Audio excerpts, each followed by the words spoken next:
The Netflix series based on the notorious serial killer Jeffrey Dahmer has sparked both intrigue and outrage among viewers. While some find the portrayal realistic and captivating, others are left puzzled by the inaccuracies and unanswered questions. Despite the show's high production value, certain aspects of Dahmer's story were not truthfully depicted. It's unclear whether this was due to intentional omission or narrative constraints. Here are 10 key aspects of Dahmer's life that the series overlooked. Spoiler alert: if you haven't seen the series yet, proceed with caution. Number 10. The Meat Sandwich. Netflix added the Jeffrey Dahmer story to its collection in 2023, featuring Evan Peters in the lead role depicting the infamous serial killer from the 1990s. Dahmer, who confessed to taking the lives of 17 young men and doing heinous acts with the victims' bodies, is the central figure in this chilling true crime series. One particularly disturbing scene in the show depicts Dahmer offering a sandwich to his neighbor, Glenda Cleveland. The interaction between them leaves viewers unsettled, as it raises questions about whether Dahmer ever fed his victims to those living nearby. Despite the fictionalized nature of the series, this scene mirrors a disturbing reality. In the scene, Dahmer hands Cleveland the sandwich, describing it as meat. However, Cleveland declines, citing the foul smell coming from Dahmer's apartment. Curious about the meat's origin, she questions Dahmer, who compares it to pulled pork. This exchange adds a spine-chilling layer to the portrayal of Dahmer's crimes. While the show takes creative liberties, it stays grounded in certain truths. Glenda Cleveland, portrayed in the series, is a composite character inspired by real individuals who interacted with Dahmer. One such person is Pamela Bass, a neighbor who lived near Dahmer in the Oxford apartments. Bass's account, featured in a documentary about Dahmer, corroborates the sandwich incident, confirming its occurrence in real life. However, it's worth noting that Glenda Cleveland was not Dahmer's immediate neighbor. Pamela Bass, who lived in a nearby building, was the one who experienced Dahmer's odd behavior firsthand. Bass recalls Dahmer's frequent acts of making sandwiches for his neighbors, raising disturbing questions about the possibility of unwittingly consuming human flesh. The authenticity of the show, particularly in portraying such unsettling scenes, positions it among the most chilling true crime series available for viewing on Netflix. The depiction of Dahmer's interactions with his neighbors adds a layer of horror, reminding viewers of the sinister reality behind the crimes he committed. Number 9. Drinking human blood. Before his arrest, Dahmer held various jobs, including working as a phlebotomist at the Milwaukee Blood Plasma Center, as shown in the series. However, Netflix took creative liberties, showing Dahmer stealing a bag of blood and consuming it at home to satisfy his cannibalistic fetishes. However, this incident actually happened in a completely different way. Dahmer revealed in an interview before he died that he actually drank the blood he found in a blood vial at the rooftop of the center where he worked. Jeffrey also said it tasted horrible, so he spat it out immediately. In case you found that scene somewhat disturbing, Netflix actually filmed it differently to enhance the dramatic effect of the series. Dahmer did in fact work at the Milwaukee Blood Plasma Center as a phlebotomist, and he did try to taste blood from his workplace. However, the act of drinking and swallowing blood, as shown in the series, was an exaggeration. Dahmer's admission to law enforcement presents a slightly less horrifying picture, though still deeply disturbing. Netflix's portrayal adds a sensationalized element to Dahmer's already gruesome story. By showing him drinking blood, they intensified the horror and reinforced his image as a monstrous individual. According to popular American TV host Nancy Glass, Jeffrey was very cooperative in her interview with him.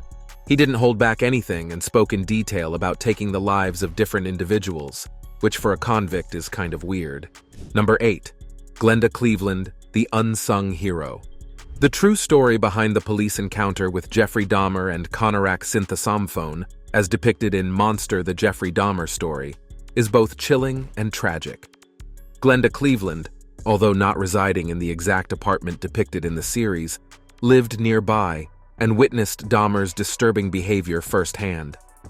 Despite repeatedly alerting the authorities about Dahmer's suspicious activities, including an alarming incident involving Synthosamphone reported by her daughter and niece, her concerns were dismissed. In the series, as in reality, Glenda persisted in reaching out to law enforcement even after seeing missing person signs for Conorak. She hoped her calls would prompt authorities to investigate Dahmer before he could harm more people. However, her efforts went unanswered, and Dahmer continued his heinous acts. Glenda's bravery and persistence were recognized in 2011 by the Milwaukee community, including the police department, women's groups, and the mayor. Despite initial dismissal, she remained undeterred, consistently contacting the police about suspicious incidents near her home, echoing events portrayed in the series. After Dahmer's capture, Glenda became a prominent figure in the media, expressing her disappointment and frustration with the authorities' failure to act. The police encounter depicted in Monster: The Jeffrey Dahmer Story reflects the true events of May 27, 1991.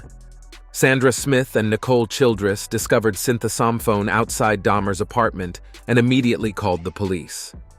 When officers John Balcerzak, Richard Porubkin, and Joseph Gabrish arrived, Dahmer convinced them that synthesophone was his intoxicated adult houseguest, and the officers left without investigating further. Unfortunately, just 30 minutes later, Dahmer killed the poor victim and silenced him forever. Following Dahmer's arrest, it was revealed that the officers had failed to validate Dahmer's identification, which would have shown he was a registered transgressor. Despite criticism and public outcry, officers John Balcerzak and Joseph Gabrish were reinstated with back pay. Their actions, along with Glenda Cleveland's persistent efforts, highlight systemic failures in law enforcement and the tragic consequences of negligence. Number 7. Roadkill. In the series, Dahmer and his father, Lionel, were shown collecting dead animals from the road. They dissected and studied them together. Lionel, being a chemist, thought his son's interest in this was legitimate and could lead to a career in research, as reported by ladbible.com. Despite Dahmer's interest in animal remains, he rarely tortured or took the lives of animals, except for one reported incident involving a puppy. In My Friend Dahmer, a graphic novel by Durf Backdurf, later adapted into a movie, there's a scene where Dahmer considers harming a dog, but ultimately spares its life. This moment marks the first time he contemplates harming a living creature, and the last time he shows mercy. He did display disturbing behavior when he showed a dead dog to his friends. It's essential to note that the dog was already deceased when Dahmer performed this act. Dahmer would often venture into the countryside to search for additional roadkill to add to his collection, as mentioned in the Jeffrey Dahmer episode of the docuseries Born to Kill. However, there is a documented instance of Dahmer harming a living animal during his childhood. He became upset after learning that the tadpoles he had given to his elementary school teacher were given away to another student. This incident, dramatized in Netflix's Monster: The Jeffrey Dahmer Story, culminated in Dahmer pouring motor oil into the tadpole's jar, resulting in their deaths. Lionel Dahmer, in his memoir A Father's Story, acknowledged these instances, including the tadpole incident, as his son's first act of violence. Interestingly, Lionel also recounted moments where Dahmer displayed kindness towards animals, such as urging his father to rescue an injured bird they encountered during a bike ride and sharing a loving bond with his dog, Frisky. Despite Dahmer's behaviors, many fans of the series stand by Lionel, understanding that as a scientist himself, Lionel might have believed his son's interests were innocuous. However, Lionel admitted in his book that he overlooked certain signs. This complex portrayal underscores the intricate dynamics between Dahmer's upbringing, his actions, and the hindsight reflections of those who knew him. Number 6. Ronald Flowers escaping Dahmer's clutches. Ron Flowers narrowly avoided becoming another victim of Jeffrey Dahmer, but the reality differs from the series' portrayal. In the show, Dahmer's grandmother's intervention seems pivotal. Ron finds himself at Dahmer's grandmother's house after agreeing to help Dahmer jumpstart his car, but suspicions arise when Dahmer offers him alcohol, leading Ron to decline. Later, Dahmer drugs him with coffee. Unable to harm Ron with his grandmother present, Dahmer orchestrates his transportation to a bus, with Ron still under the influence. Ron awakens in a hospital, having been drugged but physically unharmed. He reports Dahmer to the police, but Dahmer's story, supported by his grandmother, complicates matters. However, reality diverges from this narrative. In Schwartz's book, Monster, the true story of the Jeffrey Dahmer taking lives, Dahmer's motive for sparing Ron isn't credited to his grandmother's presence. Instead, Dahmer mentions the practical challenge of moving Ron's large body after taking his life. In the documentary Jeffrey Dahmer, Mind of a Monster, Ron reveals evidence of physical violence perpetrated by Dahmer, a disturbing detail omitted in the series. So while the series emphasizes Dahmer's grandmother's role in Ron's escape, reality suggests a different motive. Dahmer spared Ron not due to familial intervention, but because of the logistical challenge posed by his size. The series' portrayal captures the tension and fear Ron experienced during his encounter with Dahmer. However, it simplifies the complexities of the situation. In reality, Ron's survival involved more than just his grandmother's presence. It was also influenced by Dahmer's practical considerations. Number 5. Jeffrey Dahmer's yearbook pranks. In a scene from the series, Jeffrey Dahmer sneaks into his high school yearbook photo for the Honor Society, leaving viewers questioning if he truly qualified for the group. Dahmer, still in high school, walks into the Honor Society photo shoot, poses for the picture, then leaves. Some classmates get angry when they spot him in the photo, leading to his face being blacked out in the distributed copies. 2 photos of the incident, one with Dahmer's face blacked out and another showing him clearly, are circulating on social media. The yearbook team initially erased his face. A classmate named Mike Krukal shared insight, explaining in a documentary that Dahmer's appearance in the photo was a bizarre prank.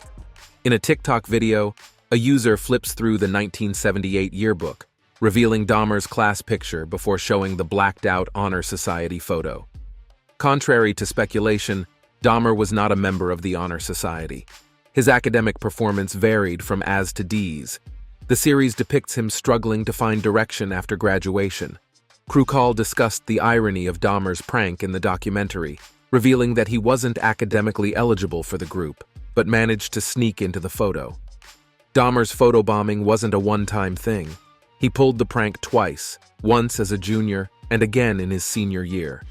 His reputation for pranks, including faking seizures and sneaking into yearbook photos, earned him the phrase, "Don't do a Dahmer," among classmates. Even in prison, Dahmer continued his unsettling pranks, such as altering food to resemble body parts, which disturbed fellow inmates. Number 4. Joyce's struggle with mental health. Joyce Flint, the mother of infamous serial killer Jeffrey Dahmer, struggled deeply, as depicted in the Netflix series Monster: The Jeffrey Dahmer Story. After Dahmer's arrest, Joyce, overwhelmed by despair, attempted to take her life by unplugging the gas stove in her kitchen. This heartbreaking incident was not a creation of fiction. It actually occurred and was reported by UPI archives. She was discovered face down in her kitchen, a tragic testament to her pain. Joyce Flint, previously known mainly through her ex-husband Lionel Dahmer's book A Father's Story, gained media attention after the series based on Dahmer was released on Netflix. Lionel Dahmer's account shed light on Joyce's struggles with depression and postpartum psychosis after the birth of their second son, David. While the series touched on Joyce's mental health, it didn't deeply explore her experiences or perspective. The series highlighted Joyce's sense of entrapment in her tumultuous marriage to Lionel Dahmer. After their divorce in 1978, Joyce relocated to Fresno, California with their son, David. There, she worked as a manager in a retirement home before becoming a case manager for the Central Valley AIDS team. Colleagues noted her exceptional empathy toward people with HIV, leading her to establish The Living Room, a community center for those affected by HIV. However, despite her efforts to rebuild her life, the shadow of her son's crimes haunted her. Tragically, she made several attempts to end her life following Jeffrey Dahmer's arrest and subsequent death in 1994. Joyce's struggles culminated in her passing on November 27, 2000, at the age of 64, due to breast cancer. Despite the grim circumstances, she was briefly revived upon arrival at a medical center. A handwritten note found among her belongings revealed her profound loneliness and expressed love for both of her sons. Number 3. Victims' families speak out. The Netflix series about Jeffrey Dahmer might not stick strictly to the facts, but all the victims shown were based on real people he harmed, according to 17 magazine. Jeffrey Dahmer's first victim was 18-year-old hitchhiker Stephen Hicks. Rita Isbell, a relative of one of Dahmer's victims portrayed in the show, shared her thoughts on Dahmer Monster, the Jeffrey Dahmer story. Isbell's brother, Errol Lindsay, was killed by Dahmer at the age of 19. Isbell gave a statement during Dahmer's 1992 sentencing, which is recreated in the series. She felt deeply affected seeing her story depicted on screen without any consultation from Netflix, criticizing them for profiting off the tragedy. Isbell expressed her disappointment, mentioning that she recognized her own experience verbatim in the series, feeling as if she was reliving it all over again. She believes Netflix should have considered the feelings of the victims' families before creating the show. Eric Perry, another relative of a victim, echoed Isbell's sentiments, expressing frustration over the portrayal of his cousin's emotional breakdown in court. He highlighted the lack of notification from Netflix about the show's production, causing further distress to the families involved. Despite claims of honoring victims' stories, the series has faced criticism for its heavy focus on Dahmer's actions rather than the victims. Some argue that this approach exploits the pain of the victims and their families rather than respecting their memories. The legal obligations regarding retelling true crime stories without consulting victims' families are debated. While there's no requirement to contact them, obtaining life rights from family members could provide creators with additional information and potentially avoid legal issues. The series, co-created by Ryan Murphy and Ian Brennan, aims to shed light on systemic failures that allowed Dahmer's crimes to go unchecked. Consulting producer Rashad Robinson emphasized the importance of highlighting the systemic racism within the Milwaukee Police Department, which played a significant role in Dahmer's ability to evade capture. Evan Peters stars as Jeffrey Dahmer, while Richard Jenkins, Molly Ringwald, and Niecy Nash portray other key figures in Dahmer's life. The show includes stories of some victims, including Tony Hughes, a deaf man who befriended Dahmer and ultimately became one of his victims. Number 2. Jeffrey Dahmer was baptized. Episodes 9 and 10 of the Dahmer series dive into the chilling narrative of the notorious serial killer's life behind bars. In prison, Dahmer wastes no time in making his presence known among fellow inmates, often engaging in pranks and dark humor regarding his heinous crimes. This portrayal reflects the unsettling charisma Dahmer exhibited even in the confines of incarceration. However, the series also sheds light on a lesser-known aspect of Dahmer's prison experience. Despite his sinister reputation, Dahmer displayed a surprising inclination towards spiritual exploration. He attended Mass, sought solace in religious texts by requesting a Bible, and engaged in discussions with a prison chaplain, all in a quest for redemption and understanding of his actions. This glimpse into Dahmer's introspective journey adds depth to his character, showcasing a complex interplay between darkness and the faint glimmer of remorse. Episode 10 unveils a pivotal moment as Dahmer expresses a desire to be baptized during a heartfelt conversation with his father. This poignant scene marks a symbolic turning point in Dahmer's narrative, as he seeks to affirm his newfound faith and reconcile with his past sins. Remarkably, this depiction aligns with reality. Dahmer did, in fact, undergo baptism while incarcerated at Columbia Correctional Institution in Wisconsin. The baptism ceremony, conducted by Minister Roy Ratcliffe, holds a significant date, May 10, 1994. Coincidentally, this date also marks the execution of another infamous serial killer, John Wayne Gacy. The series intertwines Dahmer's baptism with scenes of Gacy's execution, creating a chilling juxtaposition that underscores the gravity of their crimes. However, it's worth noting that while the series accurately portrays Dahmer's baptism, it deviates slightly from the actual timeline of events. In the series, Dahmer's baptism is preceded by a stabbing incident during Mass, heightening the tension surrounding his spiritual transformation. Yet, in reality, the stabbing occurred 3 months later, in July 1994, after Dahmer had already been baptized. Despite this narrative alteration, the series effectively captures the eerie atmosphere surrounding Dahmer's baptism. Adding to the mystique of this date, is the occurrence of a solar eclipse, casting a shadow of foreboding over the proceedings. This celestial phenomenon, described by True TV as a celestial condemnation, serves as a haunting backdrop to Dahmer's quest for redemption, lending an air of supernatural intrigue to the narrative. Tragically, Dahmer's pursuit of absolution is abruptly cut short when he becomes the victim of a fellow inmate, Christopher Scarver, on November 28, 1994. Scarver's chilling proclamation, "God told me to do it," further complicates the intricate web of religious themes woven throughout Dahmer's story. Despite the series' dramatic portrayal, it accurately captures key details surrounding Dahmer's baptism and the eerie circumstances surrounding it. Number 1. The Haunting Gaze. The show closely follows the true story of the serial killer, Jeffrey Dahmer. Even Evan Peters sports yellow eyes, mirroring Dahmer's eerie contact lenses. In real life, Dahmer had a haunting desire for yellow eyes. He wore these contacts to emulate his favorite movie villains, like Emperor Palpatine and the Gemini killer from The Exorcist 3. This fascination led him to wear them while frequenting bars, where he'd later prey on his victims. Gisela Kay, author of The Milwaukee Monster, revealed Dahmer's deep connection to The Exorcist's third installation. He watched the film obsessively before his arrest, identifying with its antagonist so much that he adopted the character's physical features. Contrary to the show's portrayal, Dahmer didn't wear aviator-style glasses during his trial. Instead, he avoided eye contact with the families of his victims. His stepmother, Sherry Dahmer, explained that he shunned glasses to avoid confronting his deeds. Dahmer's unsettling gaze, enhanced by the yellow lenses, left a lasting impression on those who encountered him. His fixation with these lenses reflected a disturbing fascination with evil characters from his favorite films. The Netflix series captures these chilling details, including Evan Peters' portrayal of Dahmer's menacing stare. By donning the same yellow eyes, Peters embodies the killer's sinister persona. Dahmer's choice to wear the lenses wasn't merely cosmetic. It was a manifestation of his obsession with darkness. Through these lenses, he sought to embody the malevolent characters that captivated him.